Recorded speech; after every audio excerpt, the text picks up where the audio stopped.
to the PRISMA Library of Life. We've been expecting you. I'm Bo, and I love discovering new things and places. This is my close friend DiNA. She's very curious and wise. Our favorite thing to do is to help people read the wonderful books we have here and explore all of the very special objects in this place. That book? Excellent choice to start.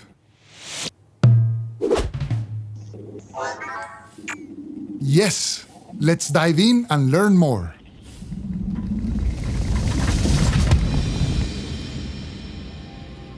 We all have different ways of existing in the world, and autism spectrum disorders are one of those ways. People on the autism spectrum oftentimes have a unique way of communicating and relating to other people.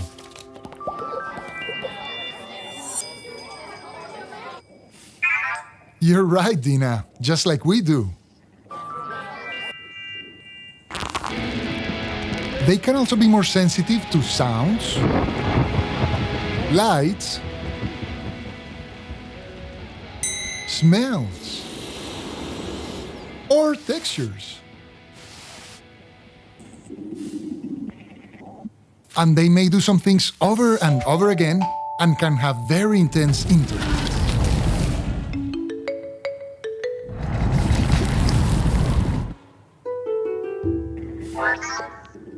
I know. I love working on all clocks myself. What's your thing, DiNA? Oh, of course. You want to show that book to our friends, and I think I know why. We know from science and medicine that genetics are very important for autism. As a reminder, genetics is the science that studies the building blocks of how any living being is made, including people. We all have our entire set of instructions, our genome, in each and every one of our cells.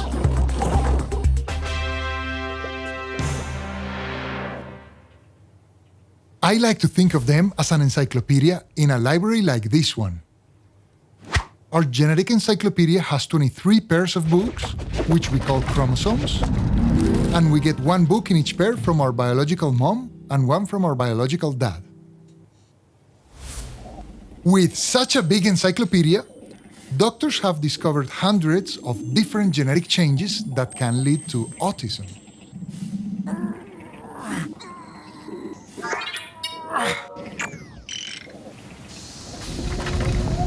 Although each of those genetic changes is really rare on its own, when brought together, they can be found in 1 out of every 3 people with autism. Most of the time, these genetic changes are not inherited from one of the parents, but instead happen by chance, which we call de novo.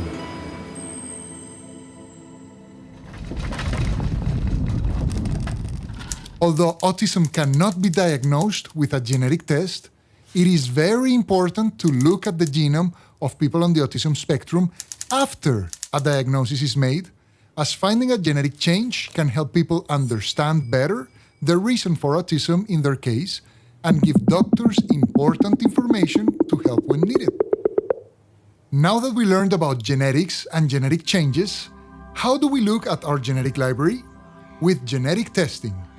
In fact, many medical societies recommend offering specific tests for people on the autism spectrum.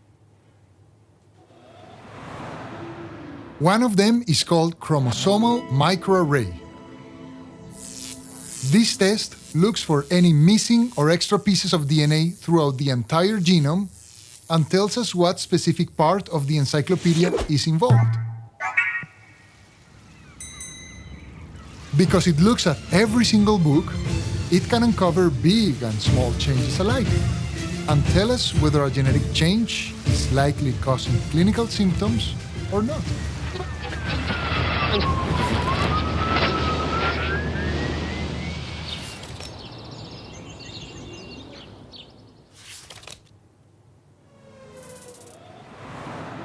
Another one is called Fragile X testing, and it looks at one single word or gene on the X chromosome as genetic changes in this gene are one of the most frequent causes of autism and cause Fragile X syndrome.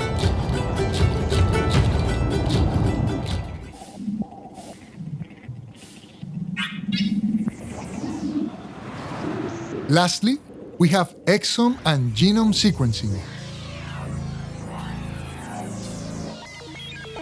These tests too look at our entire genome, but they are also able to read each of the words in our encyclopedia, or genes, to detect any changes in their spelling.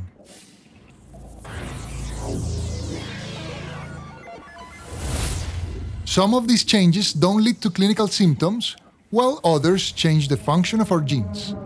In those cases, we call them mutations.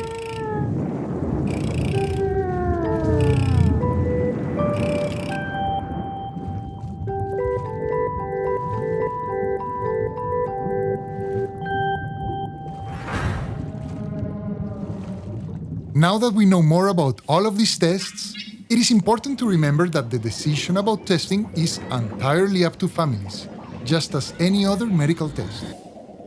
Be sure to ask your doctor or team any questions you have as you make this important decision. We really enjoyed your visit to our PRISMA Library of Life and hope that you come back soon to continue exploring this amazing space.